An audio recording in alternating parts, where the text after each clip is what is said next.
Captain Jake Morrison stood on the bridge of the USS Endeavour, watching the stars through the main view screen. 3 months ago, those same stars had looked peaceful. Now they seemed cold and distant, like tiny lights marking the graves of fallen human colonies. "Captain, we're getting the tactical update from Fleet Command," said Lieutenant Amy Carter from her station. Her voice was steady, but Jake could hear the worry underneath. Amy had been with him for 2 years, and he knew that. Tone meant bad news. "Put it on the main screen," Jake ordered. The stars disappeared, replaced by a 3-dimensional map of the Kepler 442 system. Red dots marked enemy ships. Blue dots showed human forces. Jake counted the red dots and felt his stomach drop. There were too many of them.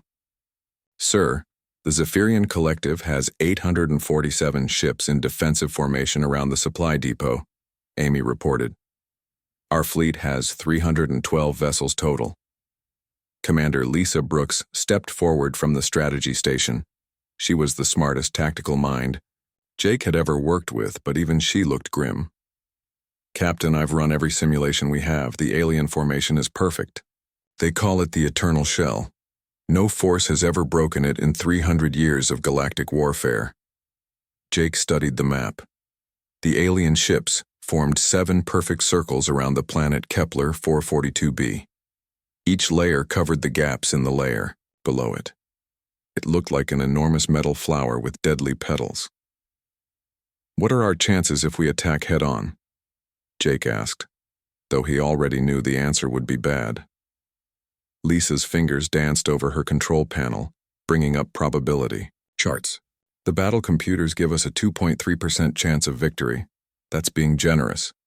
Most simulations show our entire fleet destroyed in the first 12 minutes. The bridge fell silent. Jake could hear the quiet hum of the ship's engines and the soft beeping of various stations. These sounds had always been comforting before. Now they seemed like a countdown to disaster. "Sir, there's more," Amy said quietly. "Intelligence reports that the depot contains enough exotic matter to fuel the Zephyrian war machine for 10 years. If we don't capture or destroy it in the next 18 hours, they'll move it to a more secure location." Jake closed his eyes for a moment. 3 human colonies lay in the path of the Zephyrian advance: New Boston, with its 5 million civilians; Haven Colony, where his sister lived with her 2 children; and Prosperity Station, humanity's newest mining outpost. All of them would fall if the aliens got that fuel. "Captain," came a new voice from behind him. Jake turned to see Lieutenant Colonel Ryan Davis approaching. Ryan was older than most officers on the bridge, with gray hair and deep lines around his eyes. He had taught tactical theory at the academy before the war started. "What is it, Ryan?" Jake asked. Ryan held a datapad in his hands, and his expression was strange. Not hopeful exactly, but not completely defeated either. "Sir, I've been studying the alien formation for the past 6 hours. There's something odd about it." Lisa looked up from her station. "Odd how?" "I've analyzed every aspect of the Eternal Shell. It's mathematically perfect." "That's just it," Ryan said, moving to the tactical display. "It's too perfect. Look at this." He touched the screen, and the image zoomed in on one section of the alien formation. "The Zephyrians rotate their formation every 47 minutes to prevent any single ship from taking too much stress. During the rotation, there's a gap." Jake stepped closer. "Show me." Ryan's fingers worked the controls, and the display began, moving in slow motion. The alien ships shifted positions like dancers in a deadly ballet. For just a moment, Jake saw it, a tiny opening between the 3rd and 4th layers of ships. "How long does that gap stay open?" Jake asked. 6 seconds, Ryan replied. "Then the ships complete their rotation, and the gap closes." Amy laughed, but there was no humor in it. 6 seconds? That's impossible. No fleet could get through a gap that small in 6 seconds. "No normal fleet could," Ryan agreed. "But what if we're not talking about a normal attack?" Lisa was already working at her station, running calculations. "Even if we could somehow get ships through that gap, we'd need to execute a micro-jump with perfect timing. The margin for error would be less than a millisecond." Jake stared at the tactical display, his mind racing. He had led men and women into battle for 5 years. He had won fights against impossible odds before, but never anything like this. This wasn't just impossible, this was insane. Ryan, what you're suggesting, it's never been done before, Jake said. That's exactly why it might work, Ryan replied. The Zephyrians have fought every major species in the galaxy. They know how everyone thinks, how everyone fights. But they've never fought humans when we're truly desperate. Jake looked around the bridge at his crew. Amy was young and brilliant, the best tactical officer he'd ever served with. Lisa was a strategic genius who could see patterns others missed. Ryan had forgotten more about warfare than most people ever learned, and there were thousands more like them throughout the fleet.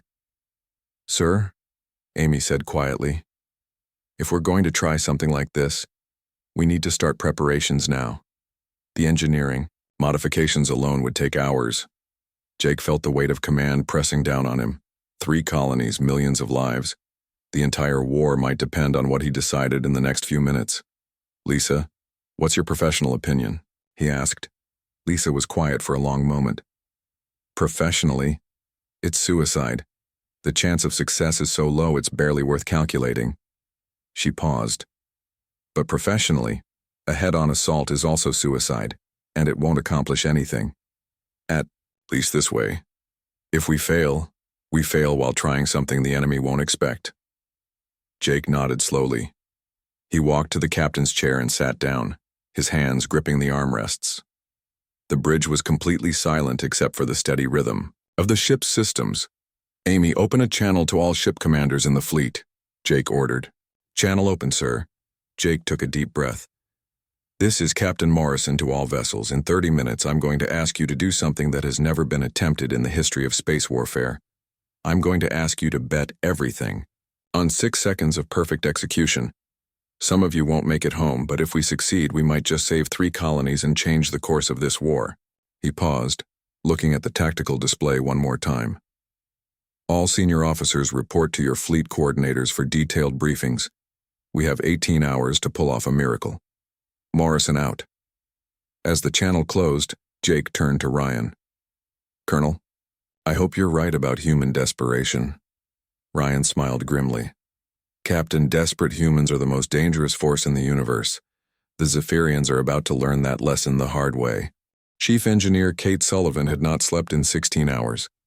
Her hands were covered in grease and her uniform was torn in 3 places, but she kept working. Around her, the engine room of the USS Endeavour buzzed with frantic activity as her team pushed the ship's systems beyond anything they were designed to handle.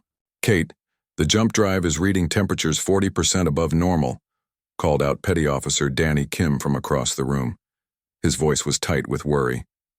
Let it run hot, Kate replied, not looking up from the control panel she was rewiring.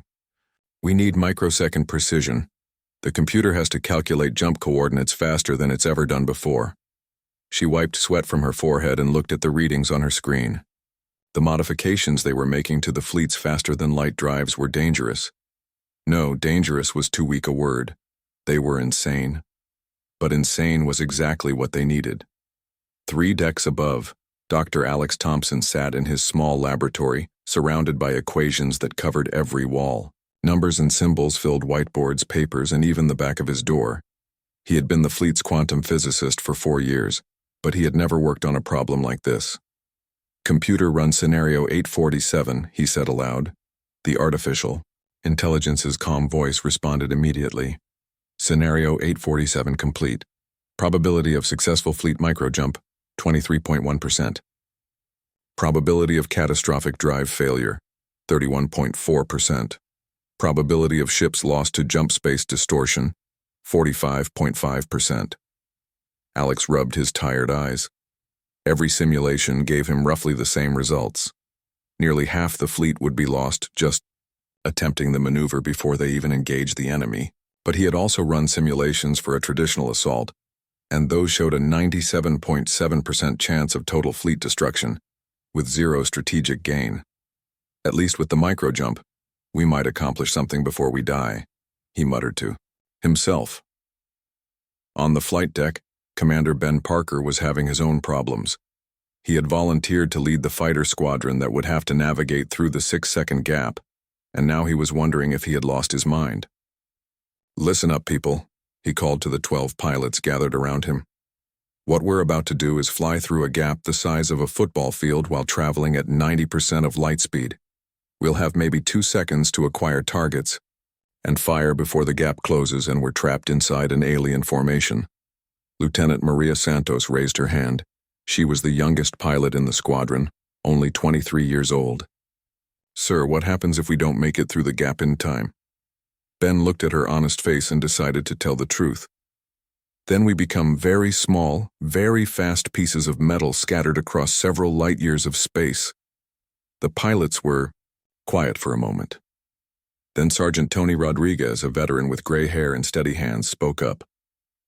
"Commander, I've been flying for 20 years. I've never heard of anything this crazy." "Neither have I, Tony," Ben admitted. "But I've also never heard of anything this important. 3 colonies are depending on us pulling this off." Meanwhile, in the communications center, Grace Mitchell was listening to alien chatter on the long-range sensors. The Zephyrians were not even trying to encrypt their communications. They were so confident in their victory that they spoke openly about their plans. "Human fleet maintaining position at 3.7 million kilometers," came a translated voice through her headphones. "No signs of retreat or surrender preparation." Another alien voice responded with what the computer translated as amusement. "Perhaps they are hoping for divine intervention. Their tactical position is hopeless." Grace had been monitoring alien communications for 2 years, and she had never heard them sound so relaxed before a battle. Usually, even when they were winning, the Zephyrians maintained strict military discipline. Today they were practically joking. She recorded everything and sent it to the command staff. It was clear that the aliens had no idea what humans were planning. They could not imagine any species being desperate enough to attempt what Captain Morrison was ordering.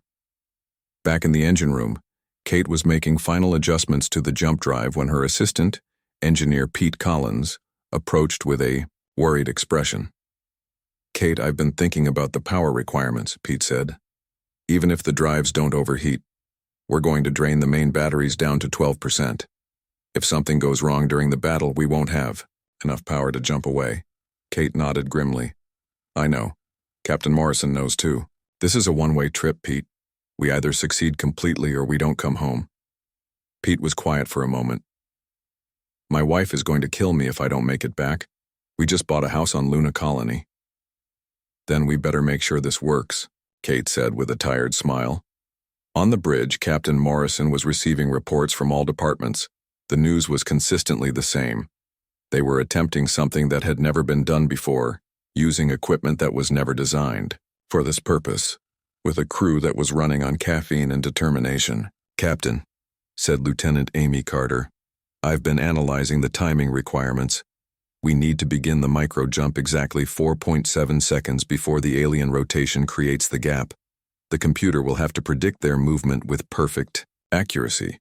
"Can it be done?" Morrison asked. Amy hesitated.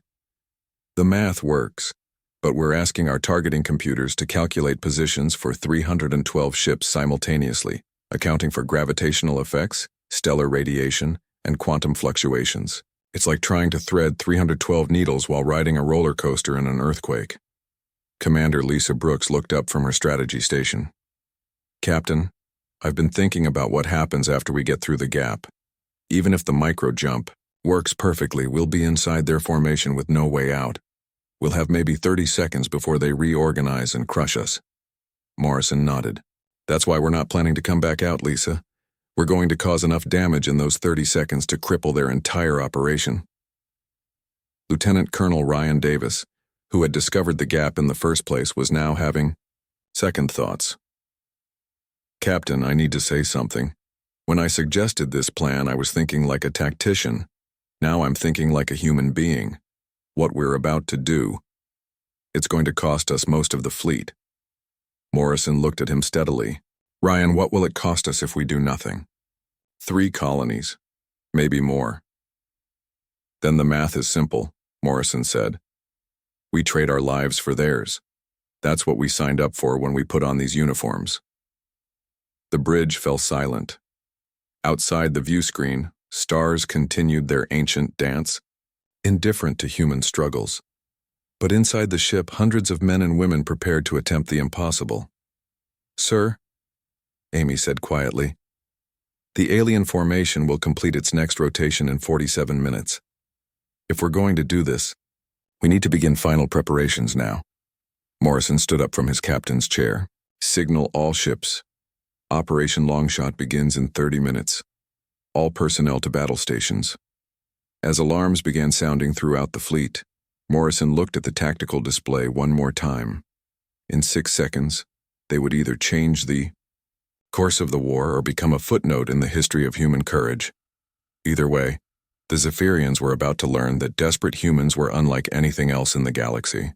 Captain Jake Morrison gripped his chair as the countdown reached 10 seconds. Around him, the bridge crew worked with deadly focus. Every screen showed green lights.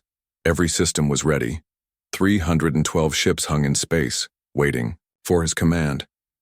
"All ships report ready for microjump," Lieutenant Amy Carter announced. Her voice was steady, but Jake could see her hands shaking slightly over her controls. "Alien rotation begins in 5 seconds," called out Commander Lisa Brooks from the tactical station. "Gap formation in exactly 4.7 seconds after rotation start." Jake watched the main screen. The alien formation looked like a massive metal flower, slowly turning in space. Somewhere in that deadly dance was a window that lasted only 6 seconds. Everything depended on perfect timing. "Execute," Jake ordered. The universe seemed to hold its breath. Then space twisted. The feeling of a microjump was like being turned inside out for half a second. Jake felt his stomach lurch as the USS Endeavor and every other human ship disappeared from normal space and reappeared somewhere else entirely. They materialized inside the alien formation. For a moment, everything was chaos. Red warning lights flashed on every screen. Alien ships appeared on all sides, their massive hulls so close that Jake could see individual weapon ports. The human fleet had emerged in a perfect sphere, scattered throughout the 7 layers of the enemy formation. "We're inside," Amy shouted over the noise of alarms. "All ships have successfully jumped. We're inside the eternal shell." Jake looked at the tactical display and felt his heart race. They had done it. The impossible had become possible. 312 human ships now floated in the middle of the alien formation, their weapons already charging. "Target the supply depot," Jake ordered. "All ships, fire at will." The human fleet opened fire as one. Beams of energy and clouds of missiles erupted from every ship. The aliens, caught completely off guard, began to react. But they were too late. The humans had planned for this moment, and every weapon was already locked onto critical targets. Commander Ben Parker and his fighter squadron streaked through the alien formation like deadly arrows. Their small ships weaved between the massive alien vessels, their torpedo bays opening. "Fox leader to all fighters," Ben called over the radio. "Targets are lit up like Christmas trees. Remember, we only get one pass at this." Lieutenant Maria Santos, flying beside him, locked onto a massive alien supply ship. "Fox 3, torpedo away." Her weapon struck the ship's hull and exploded in a brilliant flash. Sergeant Tony Rodriguez was already lining up his second shot. "These aliens picked the wrong species to mess with," he muttered, firing both his remaining torpedoes at a command vessel. On the surface of Kepler 442b, the alien supply depot was taking hit after hit. The exotic matter storage tanks began to crack under the assault. Energy readings spiked wildly as the carefully contained materials started to break free, but the 6 seconds were running out. Admiral Keth Var, commanding the Zephyrian fleet from his flagship, finally understood what was happening. For 3 centuries he had studied warfare. He had fought 17 different species across the galaxy. But he had never seen anything like this. "Impossible," he hissed in his alien language. "No species has ever penetrated the eternal shell. How did they appear inside our formation?" His tactical officer, a younger alien with yellow markings, was working frantically at his controls. "Admiral, they must have calculated our rotation pattern and executed a precision microjump. The timing required would be beyond the capabilities of any known species. Except humans," Kethvar said grimly. He had studied human military records. They were known for attempting tactics that other species considered suicidal. But this was beyond even human recklessness. This was impossible, made real. Execute Crimson Protocol, he ordered. Destroy everything. Our ships, their ships, the depot. Nothing must survive. The alien formation began to collapse inward. Every Zephyrian ship turned its weapons toward the center, where the human fleet was trapped. They would destroy their own supply depot, rather than let it fall into human hands. Chief, Engineer Kate Sullivan, deep in the engine room of the Endeavour, saw the power readings spike on her screens. Captain, the aliens are charging every weapon they have. Energy signatures are off the charts. Jake's voice came over the intercom. Kate, we need to get out of here. Can you give me one more jump? Kate looked at her instruments and felt her heart sink. The micro-jump had drained their power systems beyond safe limits. The engines were running at temperatures that should have melted the metal. Sir, the drives are at 340% of maximum safe operation. One more jump will either kill us or strand us in space. Do it anyway, Jake ordered. Kate looked at her assistant, Pete Collins. They both knew what this meant. Pete, remember that house you bought on Luna Colony? Yeah? You better send your wife a very nice message, Kate said, beginning the overload sequence. On the bridge, Jake watched as alien weapons began to fire. Beams of energy crisscrossed the space around them. Several human ships exploded in brilliant flashes. The aliens were destroying everything in their formation, including their own vessels. Amy, how long until the depot goes critical? Jake asked. 30 seconds, sir, maybe less. The exotic matter containment is completely failing. Jake made the hardest decision of his life. All ships, prepare for emergency jump. We're going to ride the explosion out of here. Dr. Alex Thompson, monitoring the battle from his laboratory, realized what the captain was planning. Computer, calculate the effect of an exotic matter explosion on local spacetime. Exotic matter detonation will create a massive gravitational distortion extending 2.3 million kilometers. Any ships within that radius will experience severe spacetime distortion. Including us, Alex muttered. We're going to surf a wave of twisted space. The depot exploded. The detonation was like a star being born and dying in the same instant. Exotic matter released energies that twisted the very fabric of space around it. The explosion created a bubble of distorted reality that began expanding at nearly the speed of light. Now, Kate, Jake shouted. Kate Sullivan overloaded every system she had. The ship's engines screamed as they tried to tear a hole in spacetime, while surrounded by an expanding wave of gravitational chaos. Sparks flew from every control panel. The lights went out. Then the Endeavour jumped. The human fleet, caught between the alien formation and the exploding depot, executed the most desperate escape in military history. Some ships made it. Others were torn apart by the conflicting forces. A few simply vanished into twisted space. Jake felt the ship shudder as they emerged from the jump. Emergency lighting cast red shadows across the bridge. Half his instruments were dead, but they were alive. Damage report, he called out. Amy's voice came from the darkness. Sir, we've lost contact with 47 ships. The alien formation is completely destroyed. The depot is gone, and we're drifting in space with no main power. Jake looked at the main screen, which was flickering and dying. Through the static, he could see the expanding cloud of debris that had once been the most powerful alien formation in the galaxy. Did we win? He asked quietly. Amy managed a tired smile. Sir, I think we just rewrote the book on impossible victories. 3 hours after the battle, Captain Jake Morrison sat in his damaged command chair, staring at reports that told the story of humanity's most desperate victory. The bridge lights flickered weakly, powered by emergency batteries. Half the control stations were dark, their screens cracked or completely dead. Final casualty report, sir, Lieutenant Amy Carter said quietly. Her uniform was torn and she had a bandage over her left eye. But she was alive. That was more than Jake had dared hope for when they started this mission. Give it to me straight, Amy. We lost 245 ships, sir. 67 vessels remain operational, though most are running on emergency power. Total crew losses. Amy paused, checking her numbers again. 8,947 dead. 3,221 wounded. Jake closed his eyes. Nearly 3/4 of his fleet was gone. Men and women he had served with for years. Friends who would never see home again. The price of their victory was written in names he would never forget. What about the aliens, he asked. Complete destruction of the Zephyrian formation, sir. Our sensors counted 847 enemy vessels before the battle. Post-battle scans showed debris from 831 ships. We estimate that only 16 alien vessels escaped, and most of those were heavily damaged. Commander Lisa Brooks, her left arm in a makeshift sling, looked up from her barely functioning tactical station.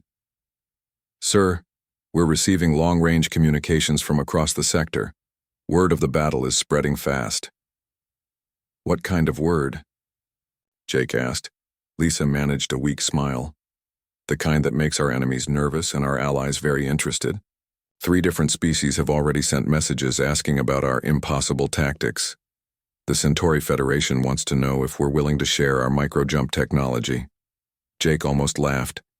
If they only knew how close the whole plan had come to killing everyone involved. What about the Zephyrians? Admiral Kethvar sent a personal message before his retreat, Amy said, calling up the transmission on her damaged screen. He says, and I quote, "The collective has underestimated the human capacity for creative destruction. Future encounters will not benefit from our previous assumptions about your species' limitations." That was alien speak for, "We didn't think you were crazy enough to try something that stupid, and now we're scared." Chief Engineer Kate Sullivan's voice came over the intercom, crackling with static. "Captain, I've got the main engines back online, but we're running at maybe 30% efficiency. It'll take weeks to repair the jump drives properly. Can you get us home, Kate?" "Yes, sir. It'll be a slow trip, but we'll make it." Jake stood up slowly, feeling every bruise and cut from the battle. Through the cracked view screen, he could see other human ships drifting in space, their running lights dim but steady. They were battered, barely functional, but they were alive. "Sir," Amy said, "we're receiving a priority transmission from Earth Command." "Put it through."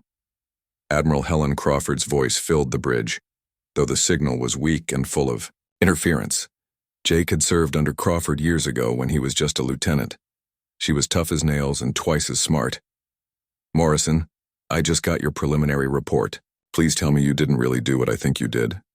"Depends on what you think we did, Admiral. I think you took an entire fleet and jumped it inside an enemy formation using a gap that lasted 6 seconds. I think you destroyed the largest alien supply depot in this sector, and I think you lost 3/4 of your ships doing it." Jake looked around the bridge at his surviving crew. They were exhausted, injured, and running on fumes. But they were also alive, and they had accomplished something that would be talked about for generations. "That's exactly what we did, Admiral." There was a long pause on the other end. "Morrison, what you've done, it's going to change everything. Fleet Command is already analyzing your battle data. They want to know if this Morrison doctrine can be taught to other crews. Admiral, with respect, I hope no one ever has to try something this desperate again." "So do I, Captain. But the galaxy is a dangerous place, and sometimes desperate times call for impossible solutions. Bring your people home, Morrison. They've earned their rest." The transmission ended, leaving the bridge in quiet darkness. Jake looked at his crew. What was left of them? Amy was young but had handled herself like a veteran. Lisa had provided strategic thinking that made the impossible possible. Ryan's discovery of the gap had started everything. "Amy, open a channel to all surviving." "Ships," Jake ordered. "Channel open, sir." Jake took a deep breath. "This is Captain Morrison to all vessels. 3 days ago we faced an impossible situation. The enemy had us outnumbered 3-1, positioned in a formation that had never been broken. But we found a way. We found 6 seconds of opportunity and turned it into victory." He paused, thinking of all the empty chairs that would never be filled again. "We paid a heavy price for that victory. We lost friends, shipmates, family members. Their sacrifice saved 3 colonies and changed the balance of this war. Because of what they did, what we all did, the galaxy now knows that humans don't give up. We don't accept impossible. We find a way. Jake looked at the tactical display where debris from the alien formation still glowed on the sensors. The aliens thought they knew how humans fight. They were wrong. They thought they understood our limitations. They were wrong about that too. What they learned today is that desperate humans are the most dangerous force in the universe. When we have everything to lose, we become capable of anything. Dr. Alex Thompson's voice came over the intercom from his laboratory. Captain, I've been analyzing the battle data. The gravitational effects we created, they're going to be felt for months. We literally bent space-time around that depot. It's going to take the aliens years to rebuild their supply network in this sector. And our colonies, Jake asked? Safe, sir. New Boston, Haven Colony, and Prosperity Station are all secure. The Zephyrian advance has been stopped cold. Jake sat back down in his command chair. Through the damaged view screen, he could see stars again. They looked different now. Not cold and distant, but like tiny lights marking the path home. Amy, set course for Earth. Best possible speed. Course laid in, sir. As the surviving ships of the human fleet began their long journey home, Jake started composing his official report. How do you explain 6 seconds that changed a war? How do you describe the moment when the impossible becomes inevitable? He would try to find the words, but he knew that years from now, when young officers studied the Battle of Kepler 442, they would focus on the tactics and the technology. They would miss the real lesson, that sometimes the most logical thing to do is something completely illogical. Zephyrians had learned that lesson. Soon, the rest of the galaxy would learn it too. Humans didn't just fight wars.